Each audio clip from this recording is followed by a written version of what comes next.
जय जय रघुवीर समर्थ श्री राम समर्थ. श्री समर्थ रामदास स्वामी रचित मनाचे श्लोक आणि त्यावर विश्लेषण केले आहे सांगली येथील श्री विश्वनाथ यज्ञेश्वर छत्रे यांनी.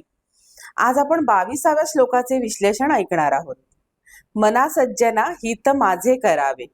गर्भवासातल्या यातना चुकवण्यासाठी माणसाने त्याचा पुनर्जन्म टाळण्याचा प्रयत्न करावा. त्याचा भाग म्हणून निरपेक्षतेने कर्मे करावीत. होणाऱ्या इच्छा टाळण्यासाठी द्रव्य आणि दारा यांच्या पाठीमागे लागू नये. असे वागत गेल्यास राघवाची भेट होते हे साधे सुधे तत्वज्ञान आहे. अमुक केले की अमुक होते हे नक्की आहे, पण माणसाचे मन हे स्वार्थी असते.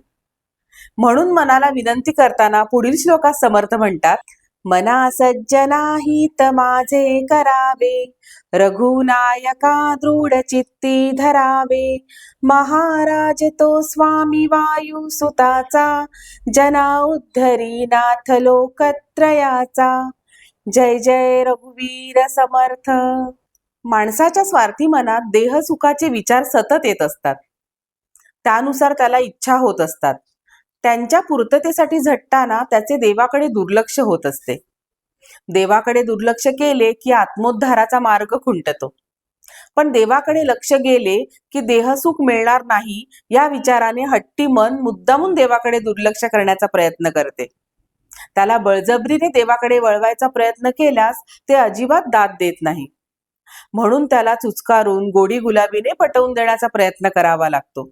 कठोपनिषदात मनाला नाठाळ घोड्याची उपमा दिलेली आहे. ती यथायोग्यच आहे. म्हणून समर्थ म्हणतात, मनात येणारे विचार झटकून रघुनायकाला चित्तात दृढ धरा. रघुनायक हे वायुसुताचे म्हणजे मारुतीचे स्वामी आहेत. मारुती हे इंद्रियांवर ताबा मिळवलेले म्हणजे जितेंद्रिय असून बुद्धिमतांत वरिष्ठ आहेत. मारुती राय हे स्वतः एवढे गुणवान आहेत, तर त्यांचे स्वामी असलेले रघुनायक किती गुणवान असतील याची कल्पनाच केलेली बरी. ते स्वर्ग, मृत्यू, पाताळ या तिन्ही लोकांचे स्वामी असून लोकांचा उद्धार करण्याचा त्यांनी जणू ठेकाच घेतलेला आहे. एवढीच त्यांची ओळख पुरेशी आहे. जय जय रघुवीर समर्थ.